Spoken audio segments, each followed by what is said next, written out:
Diz assim a palavra de Deus: além disso, desde o 20º ano do rei Artaxerxes, quando fui nomeado governador deles na terra de Judá, até o 32º ano do seu reinado, durante 12 anos, nem eu, nem meus irmãos comemos a comida destinada ao governador. Mas os governantes anteriores, aqueles que me precederam, puseram um peso sobre o povo e tomavam dele 480 gramas de prata, além de comida e vinho. Até os seus auxiliares oprimiam o povo. Mas, por temer a Deus, não agi dessa maneira. Ao contrário, eu mesmo me dediquei ao trabalho neste muro. Todos os meus homens de confiança foram reunidos ali para o trabalho, e não compramos nenhum pedaço de terra. Além do mais, 150 homens, entre judeus do povo e seus oficiais, comiam à minha mesa, como também pessoas das nações vizinhas que vinham visitar-nos. Todos os dias eram preparados, à minha custa, um boi, 6 das melhores ovelhas e aves, e a cada 10 dias eu recebia uma grande remessa de vinhos de todo tipo. Apesar de tudo isso, jamais exigi a comida destinada ao governador, pois eram demasiadas as exigências que pesavam sobre o povo. Lembra-te de mim, ó meu Deus, levando em conta tudo o que fiz por este povo. Amém. Você pode se assentar? Meus irmãos, no capítulo 5, os primeiros 13 versículos, nós vimos na semana passada que Neemias teve a coragem para confrontar os nobres acerca da ganância. Eles haviam se aproveitado da crise econômica para enriquecer às custas dos menos favorecidos por amor ao dinheiro e não por amor aos seus compatriotas. Mas a coragem não foi a única virtude deste homem de Deus. Nos versos que se seguem, nos versos lidos, nós veremos o exemplo de Neemias, um exemplo que falou tão alto quanto a sua repreensão àqueles nobres. O contrário de uma vida marcada pela ganância, Neemias é um líder generoso, pois ele amava o seu próximo, mesmo que necessário fosse abrir mão de seus próprios direitos. Em nossos dias de escândalos públicos, em quase todas as áreas da vida, especialmente na área religiosa, na área política, nós precisamos clamar a Deus, que Ele levante no nosso meio homens e mulheres com o mesmo espírito de Neemias, homens e mulheres que possam ser a descrição do que Moody disse nessa bela frase, acerca da conduta desses homens e mulheres. Olha o que ele disse, abre aspas: as lâmpadas não falam, mas brilham. O farol não toca nenhum tambor, nenhum sino. Mesmo assim, em águas bem distantes, seu brilho amigo é visto pelos marinheiros. Que suas ações brilhem, mostrando sua religião. Que o sermão principal de sua vida seja ilustrado pela sua conduta. Fecha aspas. De que forma Neemias é um exemplo para nós? Olha comigo o versículo 14 do texto que lemos. Além disso, desde o 20º ano do rei Artaxerxes, quando fui nomeado governador deles na terra de Judá, até o 32º ano do seu reinado, durante 12 anos, nem eu, nem meus irmãos comemos a comida destinada ao governador. Nessa passagem, nós somos informados pela primeira vez que Neemias ocupava essa posição oficial como governador em Jerusalém. É possível que ele não ocupasse esse cargo inicialmente quando ele retornou, ou pela primeira vez que ele chegou em Jerusalém. Pode ter sido quando ele retornou a Suzã, e depois de Artaxerxes ter visto a sua fidelidade e lealdade naquele projeto, e no seu segundo comissionamento, que nós vamos ver lá no capítulo 13º, ele tenha sido nomeado como governador. Ou talvez durante a sua estada, durante esses primeiros 12 anos, ele havia sido intitulado com essa posição. Mas independente de quando isso aconteceu, sua posição como governador é algo a ser considerado. Neemias nos informa que nem ele e nem os seus oficiais, ou seja, aqui ele chama de meus irmãos, nem esses homens comeram a comida destinada ao governador. Ou seja, havia um tributo de alimentação ao governador e seus oficiais. E se a gente pudesse colocar em termos dos nossos dias, como se fosse um vale de alimentação. Só que esse vale de alimentação ao governador e seus oficiais seria à custa do povo. Ou seja, impostos que o povo deveria tributar ao governador para que ele se alimentasse. Neemias, meus irmãos, ele contrasta os nobres que o antecederam. E esse contraste que ele faz é algo por amor aos seus compatriotas. Ele não exige esse direito. Ele era diferente daqueles que o antecederam. Olha comigo o versículo 15. Mas os governantes anteriores, aqueles que me precederam, puseram peso sobre o povo e tomavam dele 480 gramas de prata, além de comida e vinho. Até os seus auxiliares oprimiam o povo.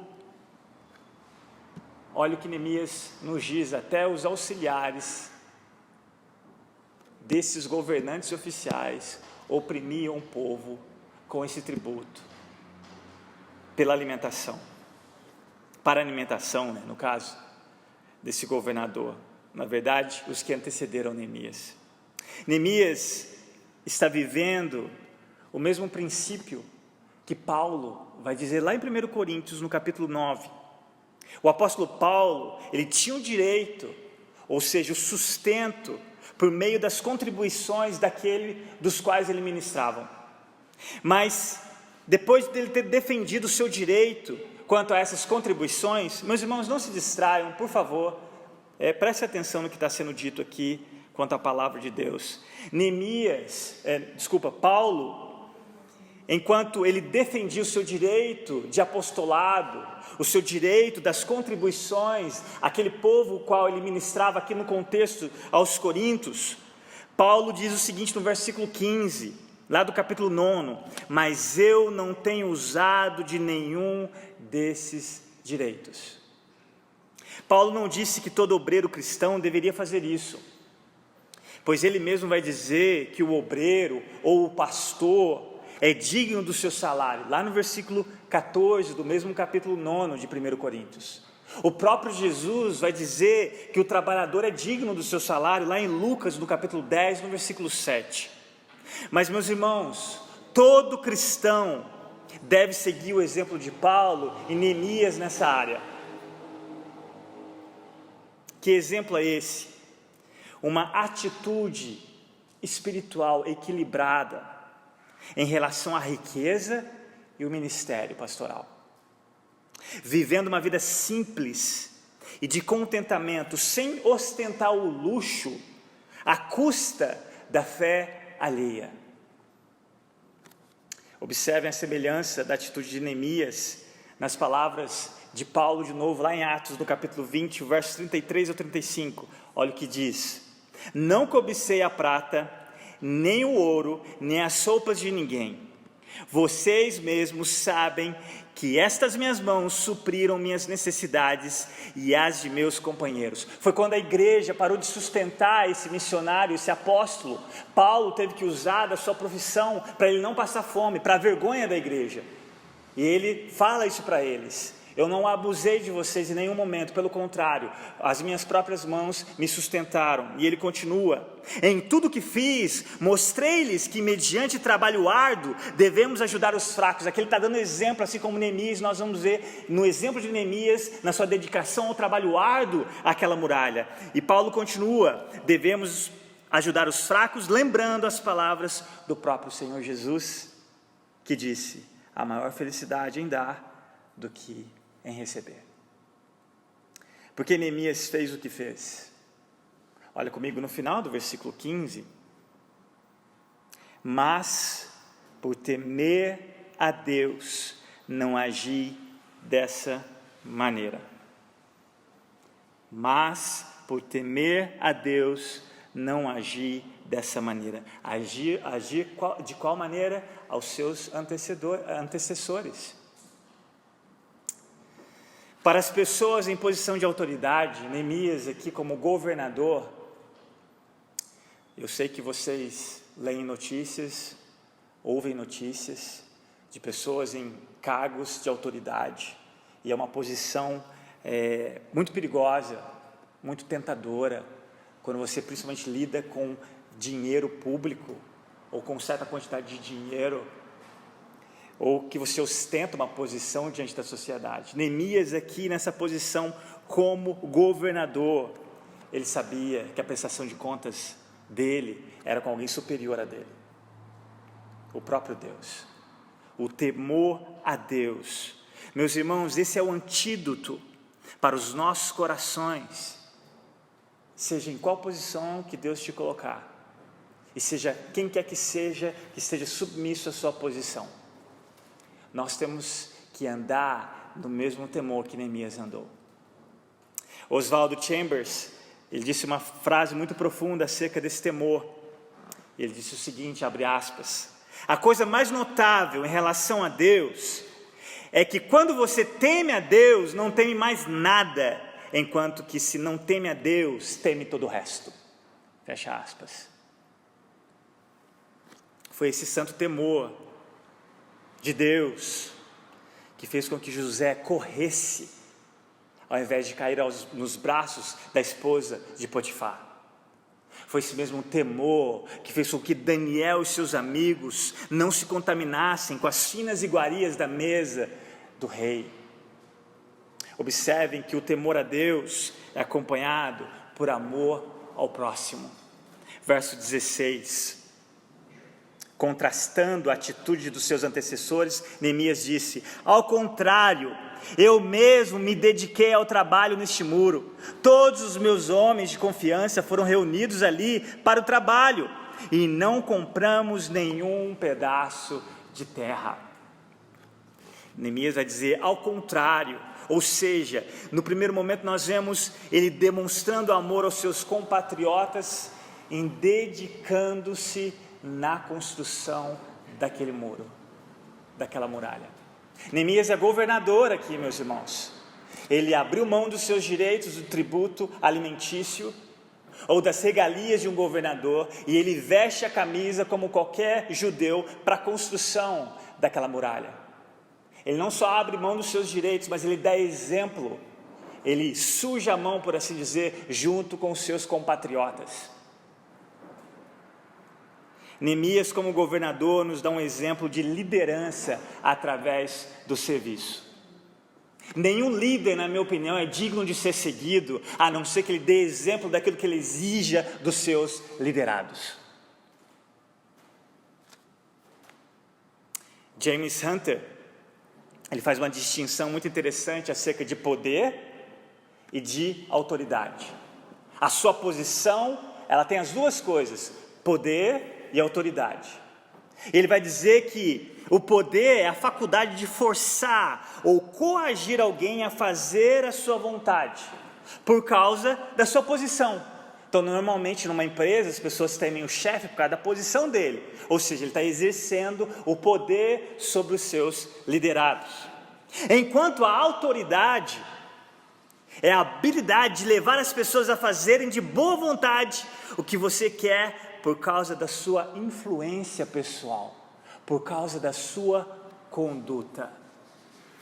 E é exatamente o que nós vemos aqui na frase que Neemias vai mencionar: eu e os meus homens de confiança, ou os meus irmãos. Imaginem os judeus já desanimados, diante de todos aqueles ataques da oposição, e Neemias focado, tijolo após tijolo, orando, trabalhando. É um exemplo digno de ser imitado. Eu não sei se já aconteceu com você, mas se tem alguma situação em que alguém precisa ter a iniciativa e ninguém faz, aí de repente alguém tem a iniciativa, constrange você a imitar aquela pessoa, especialmente se é algo favorável ou se é algo em relação ao bem ao próximo. O exemplo de Neemias não parou na dedicação na construção da muralha, nem em abrir mão a esse tributo, que a ele era por direito como governador. Mas, meus irmãos, o terceiro ponto do exemplo da vida de Neemias é a sua generosidade. Ele não só deixou de comer à custa do povo, mas pelo contrário, ele é generoso. Olha o versículo 17 e o 18, como é escrachado a generosidade desse homem. 17, além do mais, 150 homens, entre judeus do povo e seus oficiais, comiam à minha mesa, como também pessoas das nações vizinhas que vinham visitar-nos. Todos os dias eram preparados à minha custa um boi, 6 das melhores ovelhas e aves, e a cada 10 dias eu recebia uma grande remessa de vinhos de todo tipo. Apesar de tudo isso, jamais exigia comida destinada ao governador, pois eram demasiadas as exigências que pesavam sobre o povo.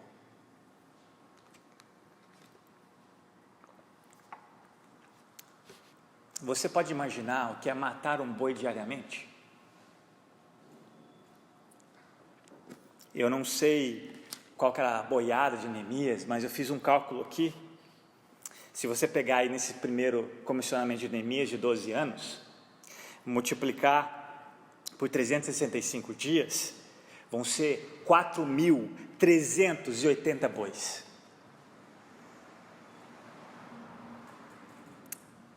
Se você pegar as ovelhas, durante 12 anos, ele menciona 6 das melhores, não é qualquer ovelha, 6 das melhores ovelhas, e multiplicar por 365, você vai ter 26.280 ovelhas. Isso porque eu não calculei as aves e os vinhos que ele mencionou aqui. Ele alimentava 150 pessoas ao redor da sua mesa. E que mesa, né? E que mesa! Que generosidade, meus irmãos. Provérbios 11, verso 25. A palavra de Deus diz assim: o generoso prosperará. Quem dá alívio aos outros, alívio receberá. Neemias era um líder generoso. Você sabe o que possibilita alguém a abrir mão dos seus privilégios como autoridade? A ser generoso a ponto de investir, calculei aqui na nossa moeda local, investir por ano 2 milhões de reais só em carne bovina. O que leva alguém a fazer isso? Qual era o segredo de Neemias? O versículo 19. Olha a oração comigo de Neemias. Lembra-te de mim, ó meu Deus, levando em conta tudo que fiz por este povo. Nenhuma cabeça bovina, ou de nenhuma ovelha, ou de nenhuma selfie ao redor daquela mesa foi publicado no Instagram, ou no Facebook, ou nenhum vídeo curto no YouTube. Anonimato. Todo esse bem de Neemias, ele contemplava simplesmente ser assistido pelo próprio Deus. Ele fala: lembra-te de mim, de todo o bem que eu tenho feito por esse povo. Eu quero usar uma ilustração acerca de um bem que normalmente acredito que todo bem só é verdadeiro quando é feito no anonimato. Um dos meus filmes favoritos de Steven Spielberg, talvez você conheça A Lista de Schindler. Se você ainda não assistiu, vale a pena investir algumas horas assistindo esse clássico. Se eu não estiver enganado, ele é da década de 90, eu acho que em 1993, quando ele foi lançado. Este filme registra uma cena muito comovente. Conta a história de um protagonista nazista, que ele começa, movido pela compaixão pelos judeus, que estavam sendo trucidados impiedosamente nas câmaras de gás e nos paredões de fuzilamento. Este homem resolve comprar com seus próprios recursos os judeus, centenas de judeus, e ele começa a enviar para uma fábrica fictícia na Checoslováquia. a fim de poupá-los da morte. E uma das cenas que mais me comove é quando ele, em lágrimas, ele vai comunicar aos judeus que a guerra havia cessado. E aí ele olha para um carro e diz assim: se eu tivesse vendido esse carro, teria comprado mais 20 vidas que pereceram. E ele começa a chorar. Aí ele olha para o anel. Ele fala: esse anel, se eu pudesse ter vendido e comprado mais um judeu. Mas, meus irmãos, a frase que para mim marcou é a seguinte: ele vai dizer assim: quem salva uma vida, salva o mundo inteiro. Por que Neemias pediria a Deus que se lembrasse de todo o bem que havia feito de maneira anônima, como este protagonista da lista de Schindler? Porque Neemias, meus irmãos, ele está olhando com os olhos da fé e esperando a sua recompensa na vida eterna. Abre aspas para um comentarista, ele diz assim: aqui vemos a fonte da abnegação de Neemias. Neemias quer servir a Deus e ao povo de Deus, porque acredita que viver pela fé no que ele não pode ver será mais recompensador que viver pelo que ele pode ver nesta vida. Fecha aspas. Em outras palavras, a oração de Neemias poderia ter sido assim: eu fiz o que o Senhor me pediu.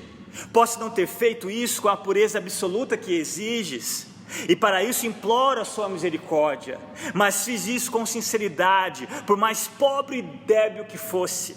Agora lembre-se de mim, eu fiz isso por nenhum outro motivo, a não ser para trazer glória ao teu nome. Essa, meus irmãos, realmente é uma oração ousada.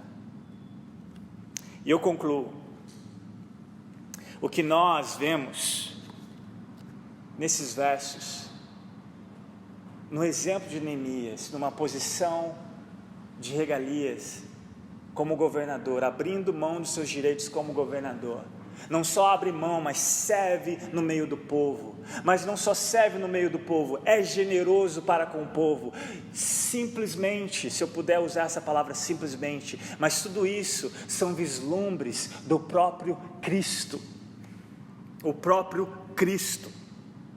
Embora você não vê o nome de Cristo, mas à medida que a história da redenção se desenvolve, aqui nós estamos vendo as cortinas do Antigo Testamento se fecharem para o Novo Testamento. Nós vamos celebrar isso no mês que vem, quanto ao Natal, essas cortinas se fechando e abrindo para o Novo Testamento.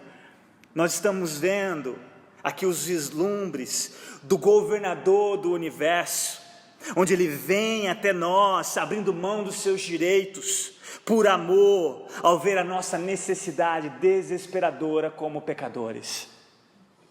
Paulo, ao abrir a mão de seus direitos como apóstolo, também estava colocando em prática o que havia orientado aos filipenses, lá no capítulo 2, do verso 5 ao 8, olha o que ele disse: seja a atitude de vocês a mesma de Cristo Jesus, que embora sendo Deus, embora sendo governador do universo, embora sendo Deus, não considerou que o ser igual a Deus era algo que devia pegar-se, não como um direito.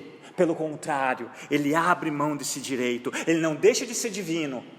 Jesus em nenhum momento, ao se encarnar, deixou de ser Deus. Ele é verdadeiramente humano, verdadeiramente divino, mas ele abandona a sua glória, o direito dessa glória.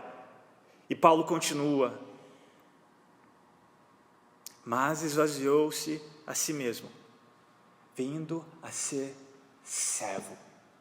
Abre mão dos seus direitos, serve como Neemias serviu.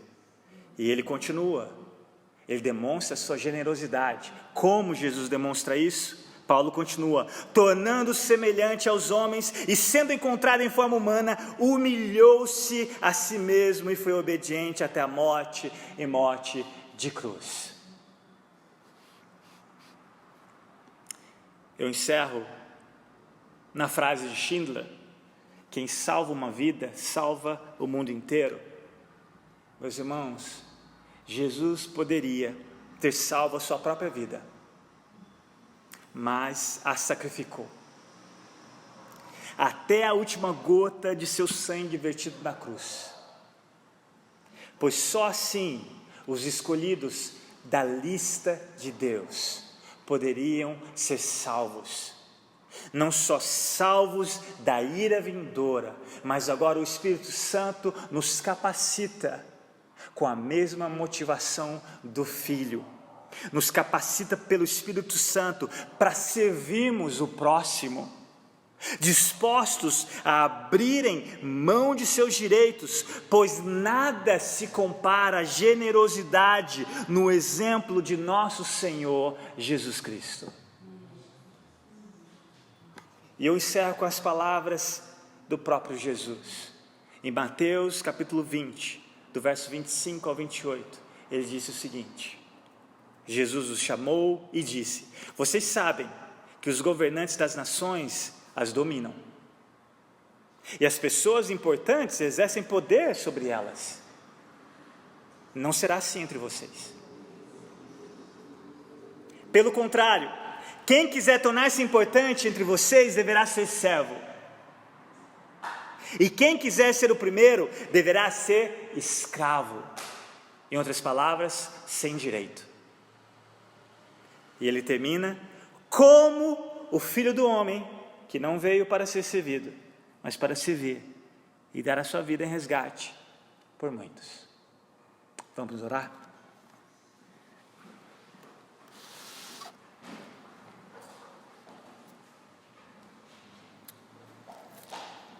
Senhor, nós queremos te bendizer pela generosidade infinita da vida perfeita que o teu Filho viveu. Uma vida que nós jamais teremos condição de viver, porque somos pecadores. Te damos graças pela generosidade do teu amor ao entregar o teu único Filho em favor de nós pecadores. E como cantamos hoje à noite, o que podemos dar de volta ao Senhor, que tem tudo? Um Deus que tem tudo e deu tudo a nosso favor. Pai, nós queremos te dar devoção. Nós queremos pedir que teu Espírito Santo nos leve a sermos generosos, não só na área financeira, mas com o nosso tempo, que muitas vezes desperdiçamos. Um tempo que o teu Filho também morreu para redimi-lo. Um tempo que nós precisamos investir em amor ao Senhor e amor ao próximo. Pai, nós te agradecemos pelo exemplo de Neemias. Numa posição de destaque, ele abre mão dos seus direitos, ele serve e também demonstra generosidade, à própria custa. E Pai, te agradecemos pelo exemplo do teu Filho, que abriu mão do seu direito, ao vir se tornar servo, morrer em nosso favor, em nosso lugar. Pai, nós pedimos perdão se não imitamos o teu Filho. Pedimos perdão se no nosso meio pessoas querem ser importantes, querem ser servidas e não servirem. Pedimos perdão se no nosso meio há avareza, há ganância, pessoas que não entendem que essa obra é tua e que precisa ser realmente sustentada pelos dízimos de pessoas fiéis, que levam e entendam a seriedade disso. Pai, nós não somos como muitos que exploram a fé alheia, ensinam ou distorcem a tua palavra quanto a essa área. E nós pedimos perdão, que o Senhor venha quebrantar corações no nosso meio, que ainda não entendem a seriedade disso. Pai, nós te agradecemos, porque o Senhor nos dá a condição necessária, a condição sobrenatural, de amarmos de maneira generosa, sacrificial, sem mesmo receber qualquer troca ou benefício. Que sejamos uma igreja que o Senhor espera que sejamos. Uma igreja sob o poder e influência do teu Espírito Santo, acima da nossa própria vontade ou da nossa carne, Pai. No nome precioso de Jesus, nós te agradecemos por tudo, Pai. Amém, Senhor.